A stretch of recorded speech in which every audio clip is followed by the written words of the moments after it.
जिब्रील अमीन से पूछ लिया, फरमाया जिब्रील सबको मेरी रहमत से हिस्सा मिला है, आपको भी कोई मिला है? मिला तो बताओ ना। तो हज़रत जिब्रील अर्ज़ करने लगे, हुजूर बिल्कुल मिला है। कहा किस तरह? अर्ज़ की या रसूल अल्लाह, जब से इबलीस का अंजाम देखा था ना, डर आता था खुदा जाने खात्मा किस तरह का हो। लेकिन जब आप आए, कुरान आया और कुरान में हज़रत जिब्रील का जिक्र आया तो फरमाते हैं मैं समझ गया, अब अल्लाह ने करम कर दिया है, अब तय कर दिया है कि जिब्रील अमीन अलैहिस्सलाम के जो एजाज़ात हैं वो हमेशा एजाज़ ही रहेंगे। नबी पाक की रहमत से हर शख्स को हिस्सा मिला, हर एक की किस्मत में हुजूर ने इज्जत लिखी।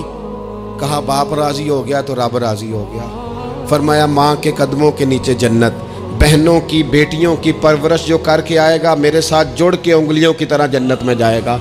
फरमाया तुम में सबसे बेहतर वो जो अपने घर वालों के लिए, अपनी बीवी के लिए बेहतर, मैं तुम सबसे ज़्यादा अपने घर वालों के लिए बेहतर।